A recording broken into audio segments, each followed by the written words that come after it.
Long ago, when the drums of Makoku beat with pride and the land was rich with harvest, there lived a mighty ruler named King Azuka. His throne was golden, his kingdom prosperous, yet he often sighed in loneliness. A calabash without water is empty, he said to his council, and a throne without a queen is lonely. And so, the king made a great proclamation: every maiden in the land should come to the palace, that he might choose a wife. The news spread quickly, and maidens from villages far and wide began to prepare themselves, dressing in the finest wrappers, adorning themselves with beads, and dreaming of a crown. In a poor corner of the kingdom lived a young woman named Amara. She was gentle and hardworking, yet her life was full of sorrow. Her mother had died when she was a child, and her stepmother, a harsh and selfish woman, treated her cruelly.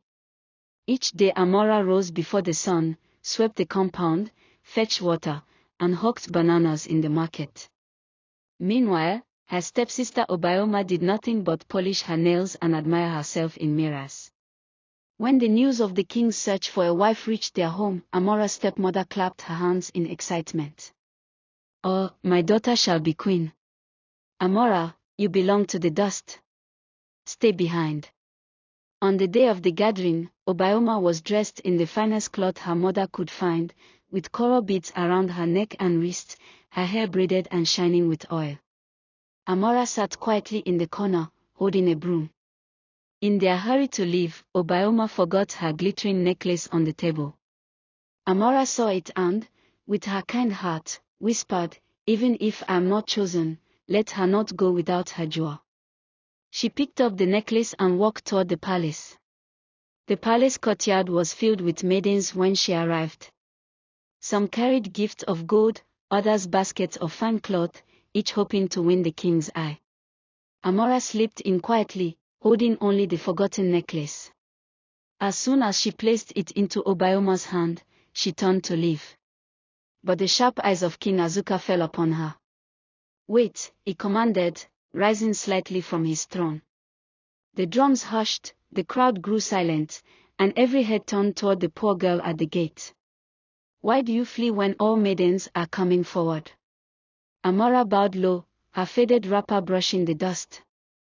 "Great king," she said softly, "I came only to return this necklace. My stepmother forbade me from standing before you." The king studied her. Unlike the others, she wore no jewels, no silk, only a simple wrapper. Yet her eyes shone like morning stars. His voice was firm but gentle.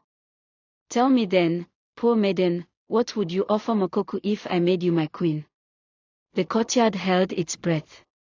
Amara knelt, placed the necklace carefully on the ground, and lifted her hands as she spoke. "I have nothing but my hands and my heart. My hands are strong from labor, they will serve your people.